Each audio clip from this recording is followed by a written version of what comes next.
Hello and welcome to another segment brought to you by Fast Education Consulting. I'm your host Ali Sachu, and in this video we will talk about different scholarship options or lack thereof for international students in Canada.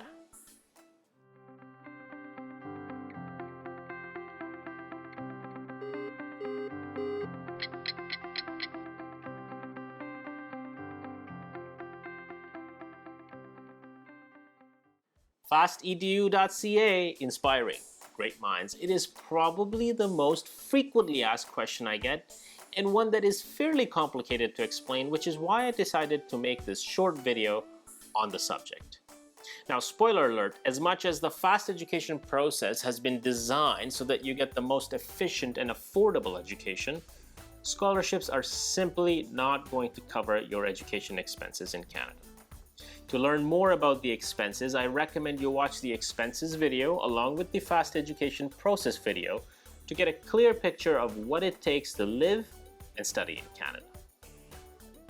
Scholarships and awards for international students are available at some Canadian institutions for students with exceptional results. These are typically awards and bursaries that are offered to existing students based on their performance and participation in extracurricular activities while attending school. The amount and type of award vary from one institution to another.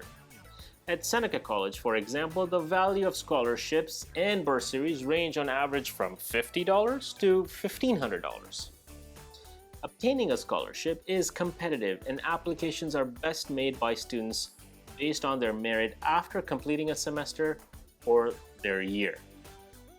Now, to put it into perspective, for an international student to study in Canada, you will be required to provide the Canadian Embassy proof of funds available to cover your expenses for your education cost for the entire time of your program. In other words, if you're taking a 3-year program, you'll be required to show funds equivalent of your 3-year tuition fees, along with living expenses, which typically range from $10,000 to $15,000 per year.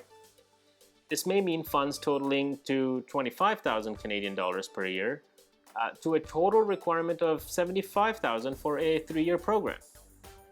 Now, sometimes students will use sponsors or family members who wish to support their education expenses. This is a typical situation where a student might still want to apply and rely on these scholarships to help reduce the burden on the support that they are receiving. Now that you have a picture of what it costs, you will understand that these scholarships or opportunities to work part-time will not cover your education expenses in Canada, but should be considered as an added bonus to help reduce the cost burden. I don't mean to discourage students that cannot afford to study in Canada, and I do encourage you to apply to other parts of the world where education expenses may best fit your current financial state. I believe higher education is very important, and that you should not let this situation, if it affects you, to affect your decision to study abroad or to go for further education. I hope that this has been a useful segment, and I look forward to continue to make videos for my viewers so that their transition is as smooth as possible. Until next time, FastEDU.ca, inspiring great minds.